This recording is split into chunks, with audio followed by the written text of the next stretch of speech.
17 বছর মন্ত্রীগিরি করি স্যান্ডেলটাও লয়ে যেতে পারে নাই, পালাই গেছে। এখন সামনে যারা মন্ত্রী আসবে তারাও এরকম পালা যেতে হবে যদি এরকম জুলুমি করে। যখন পুলিশে চাকরি করতাম, 18 বছর পুলিশে চাকরি করছি, ভালো লাগে নাই। আপনার চাকরি আপনি রাখেন কই, আমি চলে আসছি। কেন? এক ডিআইজি সাহেব ছিল, মানুষ নামের কলঙ্ক, এখন আছে কিনা জানি না, আমি তো চলে আসছি। সে আমাকে বলে যে বেওয়ারিশ মানুষ বাসুক বা মরুক তোমার আর আমার কি। আমি কই মিয়া আপনি মানুষ নাকি, রাখেন মেয়ে আপনার চাকরি। 18 বছর 25 বছর চাকরি করলে সকল সুযোগ সুবিধা পাইতাম, ফেলাই তুই চলে আসছি। তাই এখানে আজকে ওসি সাহেব বসছে না অনুষ্ঠানে, বসছে কিনা বলেন? ওইখানে সাইনবোর্ড একটা ব্যানার দেখেন ওই কর্নার আমার হাত বরাবর, ওইখানে আমার ছবি আছে। তা আমার থেকে তো অনেক উপরে ছিল ওসি সাহেব আজকে জেনে বসা, ওনার ছবি কি এখানে উঠছে? উঠে নাই। আমি চাকরি ছেড়ে চলে আসছি, আমার ছবিটা এখানে উঠে গেছে। আর উনি চাকরিতে ভালো একটা জায়গায় বসে আছে, অথচ ওনার ছবিটা কিন্তু এখানে নাই।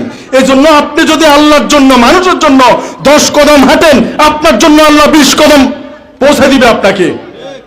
আপনি যদি দুনিয়া চান, দুনিয়া পাইতেও পারেন, নাও পাইতে পারেন, কিন্তু যদি মানুষের জন্য দুনিয়া ছেড়ে দেন, আল্লাহ তাআলা দুনিয়াকে বেজ্জতি করে আপনার পায়ের নিচে ফেলাবে।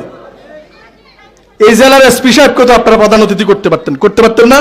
সেখানে আমার কেন প্রধান অতিথি করছেন? আমি তো একজন কনস্টেবল ছিলাম পুলিশের, মাত্র সর্বনিচের র্যাঙ্ক, সে হচ্ছে এখানে প্রধান অতিথি। আমি অথচ আপনাদেরকে চিনিও না, জানিও না। সম্মান আল্লাহ থেকে, এজন্য যে কয়দিন আর বাঁচবেন পৃথিবীর কাউকে ভয় করবেন না, মরে তো যাবেনই। তাহলে আরেকজন এমপি সাহেব এত প্রভু মানার দরকারটা কি? তোর মন্ত্রী বেটা তোর কাছে থাক, মন্ত্রী লইয়া কি 500 বাংলাদেশে থাকতে? ইতিহাস কাউকে ক্ষমা করে না। 17 বছর মন্ত্রীগিরি করি স্যান্ডেলটাও লয়ে যেতে পারে নাই, পালাই গেছে। এখন সামনে যারা মন্ত্রী আসবে তারাও এরকম পালা যেতে হবে যদি এরকম জুলুমি করে। তো এই জন্য আপনারা কিসের ভয় করেন, কাকে ভয় করেন?